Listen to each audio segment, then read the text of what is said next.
Ils sont pas magnifiques ces colonnes? On est à Kuala Lumpur. Kuala Lumpur, c'est la capitale de la Malaisie.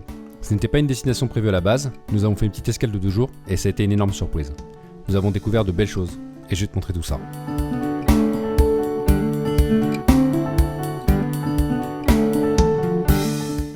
Allez, on est à Kuala Lumpur. La parcours de tour, c'est vraiment sympa.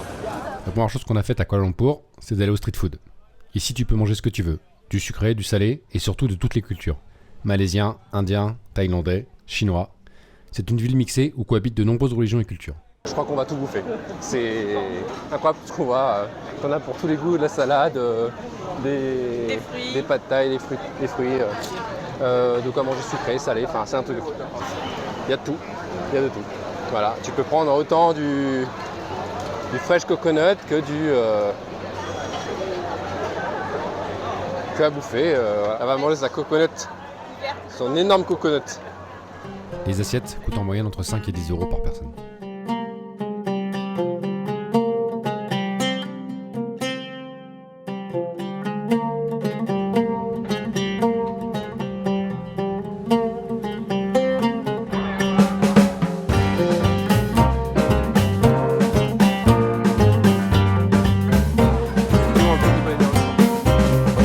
Quartier.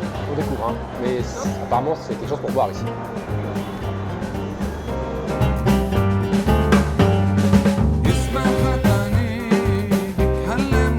Autre quartier, autre ambiance. Kuala Lumpur, c'est aussi une capitale riche avec ses nombreux shopping centers, tout aussi grands les uns que les autres, qui ne manquent pas d'afficher leur richesse.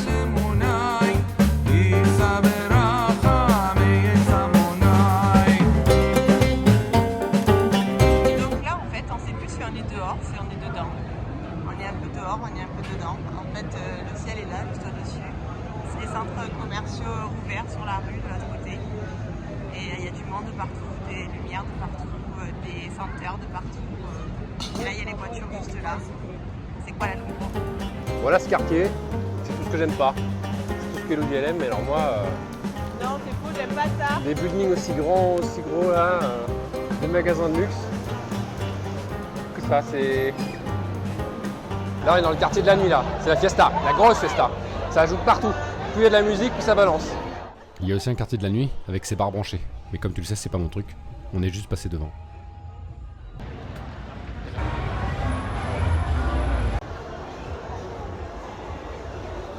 L'envers du décor de Kuala Lumpur, c'est aussi ces quartiers pauvres qui cohabitent juste derrière des rues touristiques.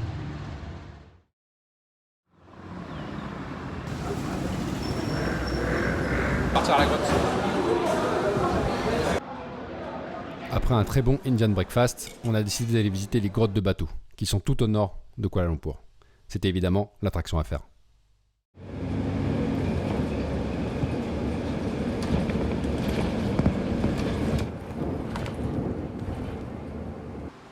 Le métro est super développé à Kuala Lumpur. Fiable, sécuritaire, il est aussi beaucoup plus propre que chez nous d'ailleurs. Voici le ticket. Ok.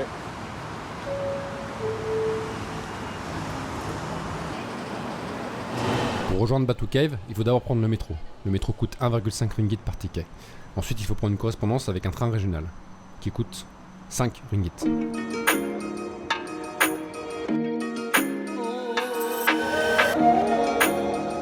va au Batu Cave aujourd'hui. On prend un petit train régional, une petite heure de route.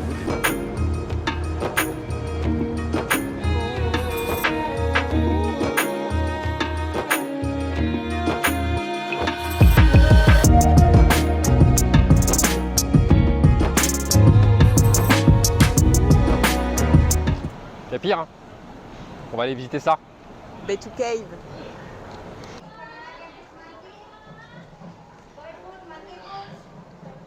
Le nom Batu vient de la rivière Batu et du village Batu situé à proximité. Le calcaire de la montagne Batu date de 200 millions d'années. La grotte est immense avec un couloir de plus de 100 mètres de long. Là, j'ai pas de mots pour décrire ce que je vois. On va aller voir ce temple et on va enlever nos petites chaussures pour respecter la tradition. Batu Cave est un ensemble de grottes dont certaines ont été aménagées en temple dans une colline calcaire située à 10 km au nord de Kuala Lumpur. Ces grottes constituent le plus grand sanctuaire hindou hors de l'Inde. C'est le point de rassemblement lors de la grande fête hindoue de Thaipusam en Malaisie. Consacré à Murugan, ces sanctuaires comptent parmi les plus populaires qui soient en dehors de l'Inde. Il y a beaucoup d'animaux dans ces grottes, particulièrement des singes et macaques crabiers. Il y a plusieurs, hein. Nous avons eu la chance d'assister à un mariage. Se trouver là, par hasard, au milieu de la famille et des amis, voir leurs vêtements de cérémonie, les offrandes faites aux dieux, découvrir leurs coutumes était vraiment magique.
On a eu un bol de malade, on a assisté à un mariage.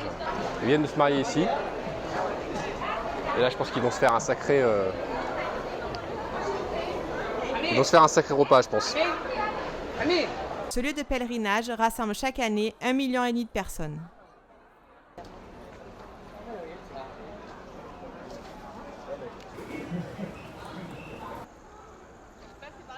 La grotte de Ramayana se trouve tout à gauche. C'est la première chose que nous avons visitée. L'entrée coûte 10 ringgits. Sur le chemin de la grotte se trouve un murti de Hanuman de 15 mètres de haut ainsi qu'un temple dédié à Hanuman, le noble singe qui assiste à Rama dans sa quête pour reconquérir Sita.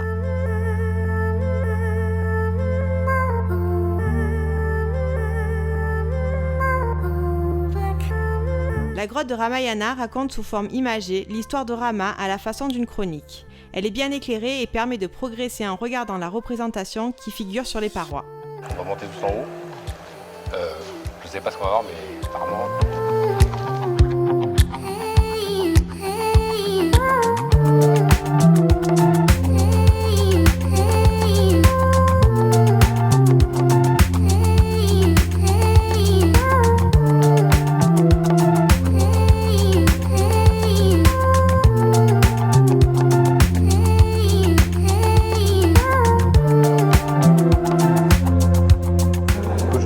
Mais alors comme ça, je crois que c'est la première que je vois qui est aussi impressionnante.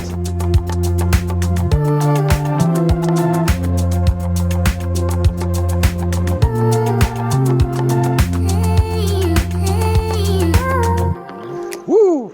Tu vois comme je suis à l'aise. Parce qu'en fait on se rend pas compte comme ça, mais il y a une hauteur de dingue.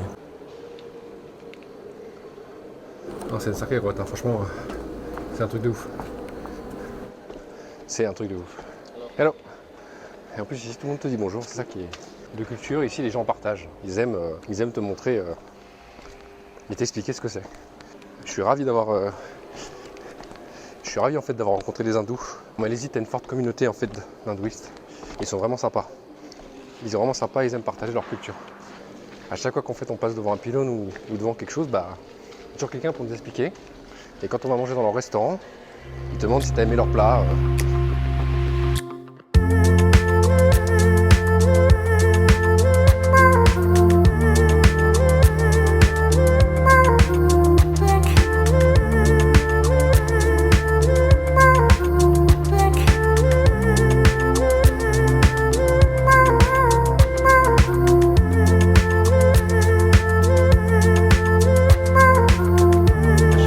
Mais j'ai mis le micro exprès, mais ça résonne grave, de ouf. En fait, il devait se mettre là et prier à genoux.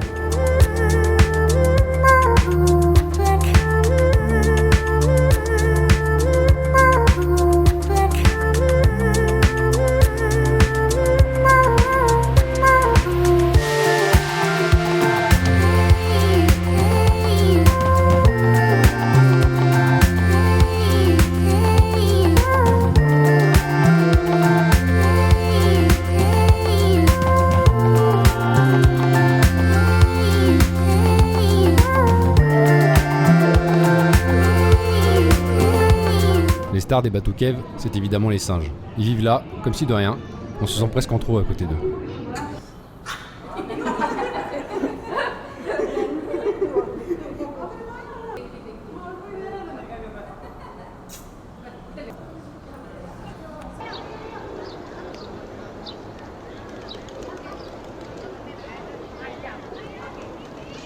Est-ce que tu vois ce que je vois? C'est immensément géant. En fait, sur la caméra, ça rend rien, mais c'est vraiment énorme. On va aller là-haut, on va monter tout ça. Je ne sais pas si vous allez vous apercevoir de la taille, mais je chercherai sur internet la hauteur de la statue. De toute façon, vous pouvez apercevoir les gens dans les escaliers, ça vous donne une idée de la taille. Et ben, on est parti pour faire du cardiaque, je crois. Dans les années 1860, les grottes sont exploitées par des paysans chinois qui en extraient le guano. Quelques années plus tard, les commerçants tamouls y installent un lieu de culte dédié à Murugan. En 1891, une murti, statue représentant une divinité, est installée et Batu Cave devient un lieu de pèlerinage hindou. En 1920, des escaliers en bois sont construits et remplacés en 1939 par 272 marches en béton. C'est en 2006 que la statue de Murugan, haute de 43 mètres, est installée au pied de l'escalier. Le complexe religieux s'élève à plus de 100 mètres au-dessus du sol. Il se compose de 3 grottes principales et de plusieurs autres plus petites. La plus connue, sous le nom de grotte cathédrale ou grotte du temple, se trouve au sommet. Pour l'atteindre, il faut grimper un escalier raide de 272 marches. Jusqu'à la découverte des grottes Batu, celles-ci étaient peuplées essentiellement de chauves-souris. Des vestiges des premiers habitants de Malaisie ont également été découverts. Ce n'est qu'au début du siècle dernier que ces grottes deviennent populaires auprès du grand public. Les Indiens ont particulièrement été attirés par ces grottes. Ils ont émigré en Malaisie pendant la colonisation britannique et ont apporté avec eux leur religion hindoue. Ils ont trouvé dans ces grottes l'endroit idéal pour vénérer Murugan, le dieu de la guerre et de la victoire. Depuis lors, les grottes de Batu sont principalement dédiées à cette divinité. Ah putain, il lèche le lait? Oui. C'est des crevards, c'est tout ce qu'il y a. Laisse passer, merci. Ah, ça fait mal. Putain, mais ça corps partout. Ouais. Ah, ta meuf, elle fait en mode. Non, normal, mais...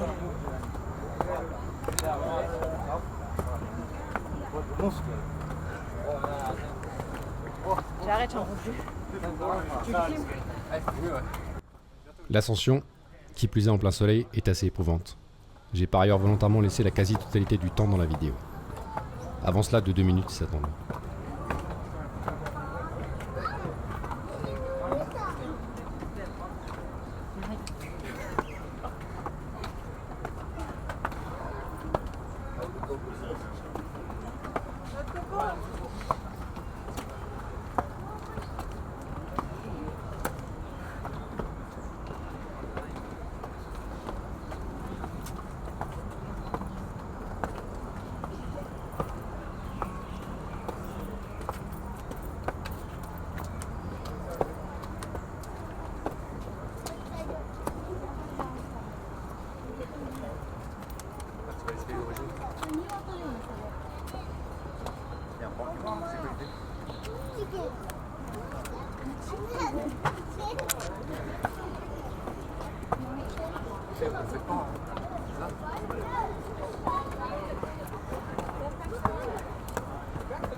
Ah putain, il faut le dire. Oh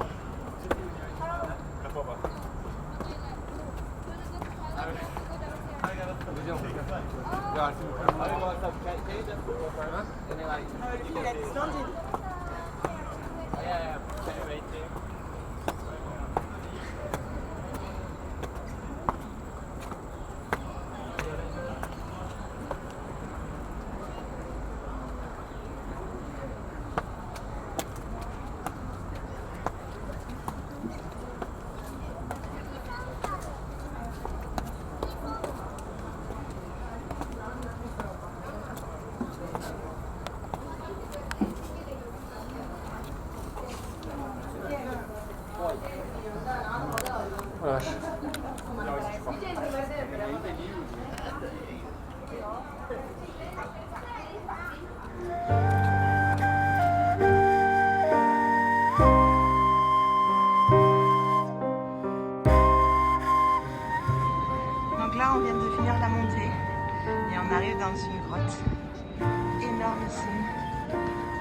temple et un autre temple plus loin avec une ouverture dans la roche. C'est juste inimaginable. Je pense que quand on le regardera en vidéo, ça rendra pas ce que c'est.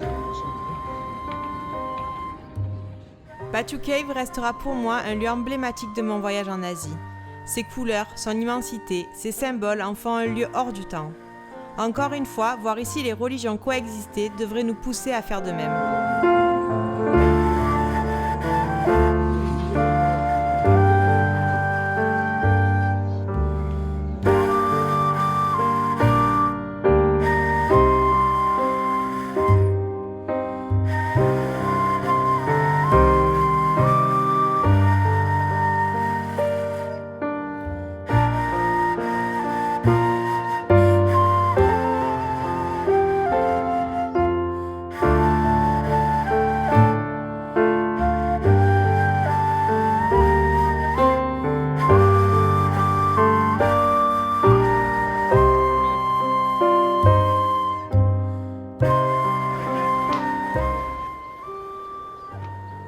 Ce lieu, vraiment à part, est un édifice religieux vraiment énorme.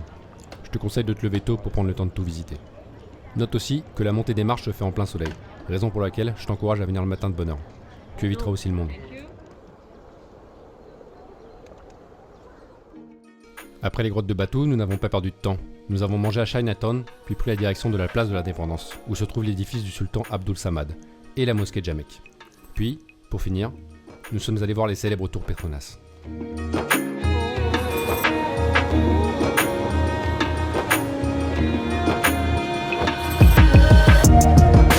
La mosquée Jamek est la plus ancienne mosquée de Kuala Lumpur. Elle est située au point de confluence du fleuve Kelang et l'un de ses influents, le Gombak. Elle fut construite à l'initiative du sultan de Selangor en 1909.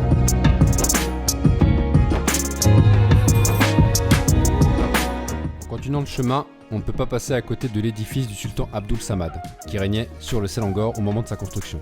Situé en face de la place de l'Indépendance, aujourd'hui il abrite les bureaux du ministère de l'Information, des Communications et de la Culture malaise.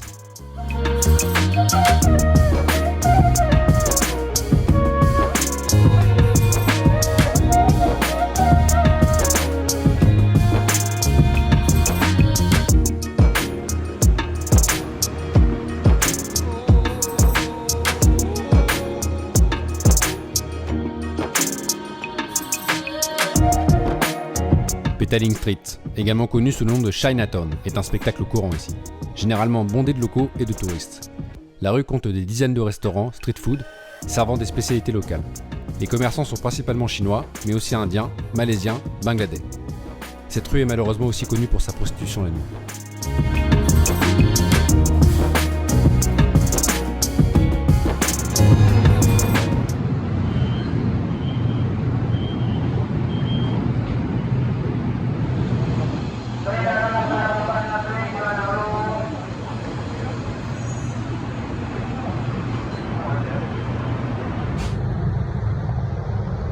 Et là, sur les tours Petronas, elles sont vertigineuses, ça me rappelle New York. Et enfin, pour la dernière soirée, on ne voulait pas rater les tours jumelles de Kuala Lumpur, les fameuses tours Petronas. Elles ont été inaugurées en 1998, 6 ans de travaux ont été nécessaires. Elles comportent 88 étages pour une hauteur de 452 mètres, ce qui en fait les plus hautes tours jumelles du monde.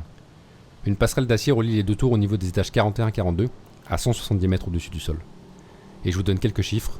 Ces tours comprennent 78 ascenseurs dont 29 à grande vitesse. Il faut compter 90 secondes du parking au plus haut étage. Les deux derniers étages servent seulement de local technique. Nous avions la première tour Petronas. Et voici celle-ci. Alors que retenir de Kuala Lumpur? Je recommande vraiment cette ville. C'est un mixte entre traditionnel et moderne. C'est une ville mixée de culture, de richesse, de quartiers. Avec ses quartiers traditionnels qui ont su conserver les cultures locales, mais aussi des quartiers d'affaires, des riches quartiers. Et enfin, un mélange de culture, de religion et de nationalité. Le mélange de culture à Kuala Lumpur est bien présent et tout le monde vit ensemble et paisiblement. Pour moi, c'est la richesse de Kuala Lumpur.